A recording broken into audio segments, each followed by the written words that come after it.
Hello दोस्तों, मैं अमित कुमार सिंह आपका अमित सिविल सर्विसेज एकेडमी में स्वागत करता हूं। दोस्तों, बीपीएससी के एग्जाम की घोषणा हो चुकी है। अप्रैल में बीपीएससी का एग्जाम होगा, मई में सीडीपीओ का एग्जाम होगा।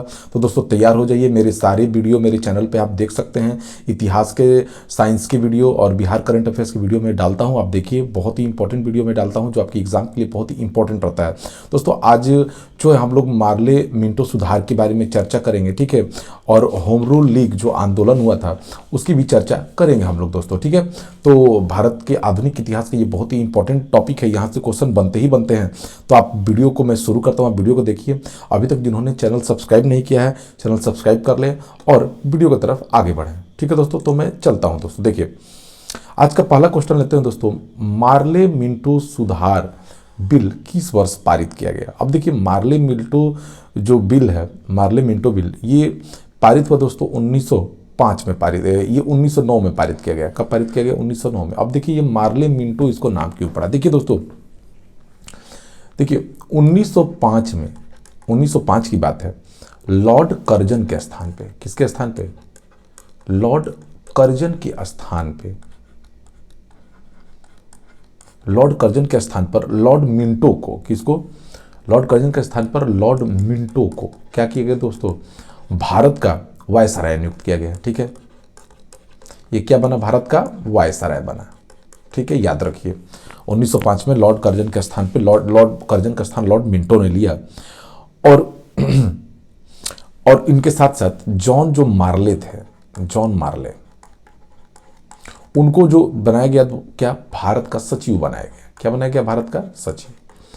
तो 1905 में लॉर्ड कर्जन के स्थान पर लॉर्ड मिंटो को भारत का वायसराय और जॉन मार्ले को भारत का क्या बनाया गया? सचिव बनाया गया, ठीक है, ध्यान दीजिए।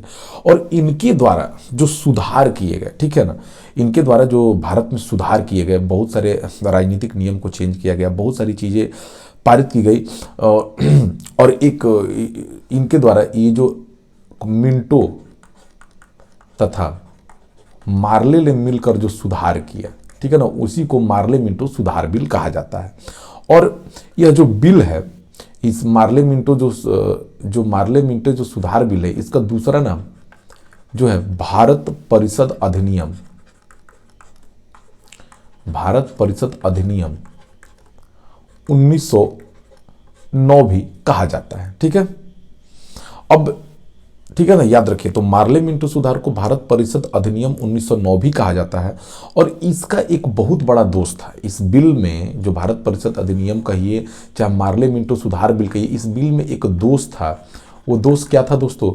इसके तहत जो है मुसलमानों के लिए अलग, मुसलमानों के लिए, ये वही बिल था जो हिंदू और मुस्लिम के बीच विभेद पैदा किया।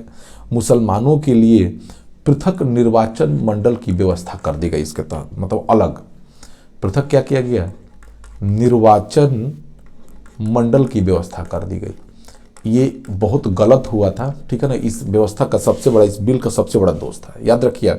तो मार्ले मिंटो सुधार बिल किस वर्ष आया दोस्तों? 1909 में आया।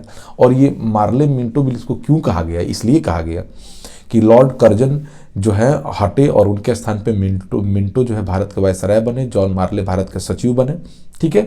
तो ये दोष रहा और इसके तहत मुसलमानों के लिए पृथक निर्वाचन मंडल की स्थापना की गई। दूसरा क्वेश्चन, 1909 के इंडियन काउंसिल एक्ट में किस बात की व्यवस्था की गई थी? तो अब मैंने बताया कि सांप्रदायिक प्रतिनिधित्व दिया गया, यानी कहने का मतलब है मुसलमानों के लिए एक पृथक निर्वाचक मंडल बना दिया गया, मुसलमानों के लिए एक अलग व्यवस्था कर दी गई। ये इस मार्ले मिंटो सुधार या भारतीय परिषद अधिनियम 1909 का सबसे बड़ा दोष था, ठीक है ना। पृथक निर्वाचक मंडल बना दिया गया, निर्वाचन मंडल। इस व्यवस्था के अंतर्गत होता क्या था दोस्तों? मुसलमान सदस्यों का निर्वाचन सामान्य निर्वाचन मंडल द्वारा नहीं, किंतु केवल मुसलमानों के लिए गठित निर्वाचक मंडल द्वारा ही किया जाता था, ठीक है। यानी कहने का मतलब है मुसलमानों को, मुसलमान संप्रदाय को भारतीय राष्ट्र से पृथक वर्ग के रूप में स्वीकार कर लिया गया, ठीक है। इस व्यवस्था ने भारतीय राजनीति में बहुत बड़ी समस्या उत्पन्न भी कर दी थी, ठीक है ना दोस्तों। गांधी ने कहा था कि मार्ले मिंटो सुधार ने हमारा सर्वनाश कर दिया, ठीक है, याद रखिए। गांधी जी ने इसके बारे में कहा था, इसने हिंदू और मुस्लिम के बीच विभेद पैदा कर दिया। राष्ट्रीय आंदोलन की वह अवधि जिस घटना में मतभेद के बीच थे और वह जिसने अंततः देश का विभाजन कराया ही दिया दोस्तों, वह कौन सा था? विधानसभाओं में मुसलमानों के लिए पृथक निर्वाचक मंडल और स्थानों का आरक्षण कर देना, जिसमें मुस्लिम ही भाग ले सकते थे और कोई नहीं। इसके बारे में गांधी जी ने कहा कि इस एक्ट ने हमारा सर्वनाश कर दिया। मार्ले मिंटो एक्ट कहिए, भारतीय परिषद अधिनियम 1909 कहिए, ठीक है, याद रखिए। ठीक है दोस्तों, तो ये मार्ले मिंटो एक्ट से संबंधित बातें रही, इसको ध्यान देना है, ठीक है। अगला क्वेश्चन, होम रूल लीग आंदोलन सर्वप्रथम किसने आरंभ किया था? देखिए, होम रूल लीग आंदोलन सर्वप्रथम एनी बेसेंट ने प्रारंभ किया था। किसने प्रारंभ किया था दोस्तों? एनी बेसेंट ने, ठीक है।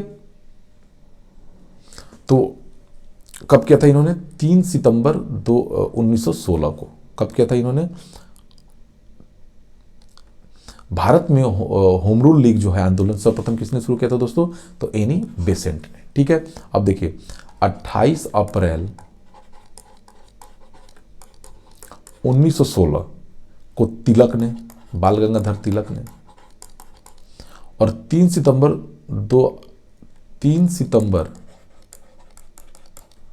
1916 को एनी बेसेंट ने अपनी अपनी अलग होम रूल लीग का स्थापना किया था, ठीक है। अपनी अपनी अलग क्या बनाया था इन्होंने? होम रूल लीग बनाया था। तिलक ने 28 अप्रैल 1916 को और जो है 3 सितंबर 1916 को एनी बेसेंट ने, ठीक है, ध्यान रखिए इसको, ठीक है।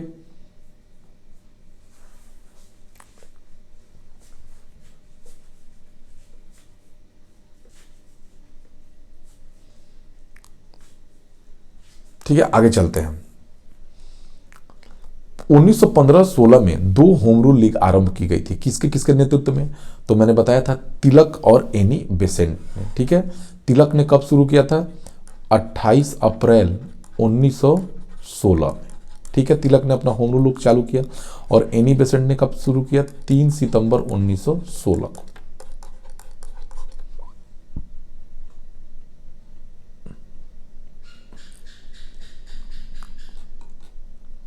नेक्स्ट क्वेश्चन है, एनी बेसेंट मुख्यतः संबंध रही हैं, किससे संबंध रही हैं? तो गृह शासन आंदोलन से, होम रूल लीग आंदोलन से। किससे? होम रूल लीग आंदोलन से, ठीक है। प्रथम विश्व युद्ध के दौरान आंदोलन जो भारत में लोकप्रिय हुआ था वह कौन सा आंदोलन था दोस्तों? तो वह होम रूल लीग आंदोलन था, यह लोकप्रिय हुआ, ठीक है। निम्न में किसका योगदान होम रूल लीग की स्थापना में नहीं था? तो देखिए दोस्तों, ये टीएस एलकॉट है, नहीं था इनका योगदान, ठीक है। जो ये किससे जुड़े थे? ये थियोसोफिकल सोसाइटी से जुड़े थे। किससे जुड़े थे? थियोसोफिकल सोसाइटी से जुड़े थे टीएस एलकॉट, याद रखिए। बाल गंगाधर तिलक तो थे ही, एनी बेसेंट थी, और एमएम सुब्रमण्यम अय्यर भी थे, ठीक है, इसको याद रखिए।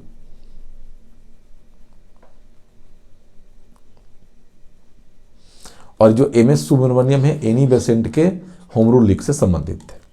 निम्न में कौन होम रूल लीग आंदोलन से नहीं जुड़ा था?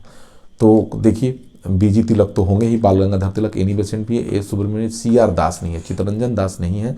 चित्तरंजन दास किससे संबंधित है दोस्तों? याद रखिए इसको। किस अधिवेशन में होम रूल समर्थक अपनी राजनीतिक शक्ति का सफलतापूर्वक प्रदर्शन कर सके? 1916 के लखनऊ अधिवेशन में होम रूल लीग के सदस्यों ने अपनी राजनीतिक शक्ति का सफलतापूर्वक प्रदर्शन किया। कब किया था? कांग्रेस के 1916 के लखनऊ अधिवेशन में उन्होंने सफलतापूर्वक क्या किया था? अपना ये प्रदर्शन किया था। होम रूल आंदोलन भारत के स्वतंत्रता संग्राम के एक नए चरण के आरंभ का घोतक था, क्योंकि देखिए, होम रूल आंदोलन के दोनों नेताओं तिलक और एनी बेसेंट की निगाह में स्वराज का अर्थ करीब एक जैसा ही था, ठीक है ना। स्वशासन की एक ठोस योजना इसने रखी थी, खुद से शासन करना, सेल्फ गवर्नेंस की नींव रखी थी। देखिए, हुआ क्या था, कांग्रेस धीरे धीरे जब कांग्रेस का विघटन होने लगा तो कुछ नेताओं ने मिलकर इस होम रूल लीग को चालू किया, ठीक है। होम रूल आंदोलन के दोनों नेताओं तिलक और एनी बेसेंट की निगाह में स्वराज का अर्थ करीब एक जैसा ही था, दोनों सेल्फ गवर्नेंस पे यकीन रखते थे। तिलक तथा एनी बेसेंट द्वारा बनाए गए होम लोगों को एक में मिला दिया गया था। कब? तिलक तथा एनी बेसेंट एक ही में कब मिल गए थे? तो 1918 में मिल गए थे। ठीक है, ठीक है। तो 1916 में दोनों ने प्रारंभ किया और 1918 में दोनों होम रूल लीग मिल गए। ठीक है, याद रखिए। होम रूल लीग के संबंध में निम्न में से क्या सत्य है? सबसे पहले इसकी योजना एनी बेसेंट ने 1914-15 में शुरू की। ये गलत है दोस्तों। ठीक है, ये गलत है। ठीक है, इसमें से कोई भी ऑप्शन सही नहीं है। ठीक है ना दोस्तों, कोई भी ऑप्शन सही नहीं है, कोई भी असत्य नहीं है, सब सत्य है। ठीक है। निम्न में कौन फेबियन आंदोलन का प्रस्तावक था? तो एनी बेसेंट ने फेबियन आंदोलन किया था दोस्तों। कब किया था? 1847 से 1923 के बीच इन्होंने फेबियन आंदोलन किया था। एनी बेसेंट होम रूल आंदोलन प्रारंभ करने के लिए उत्तरदायी थी। सही है, ये एकदम सही है। ये थियोसॉफिकल सोसाइटी की संस्थापक थी ये गलत है दोस्तों। ठीक है। इंडियन नेशनल कांग्रेस की एक बार अध्यक्षता थी। सही है, ये भी है। तो 1 और 3 सही होगा। ठीक है।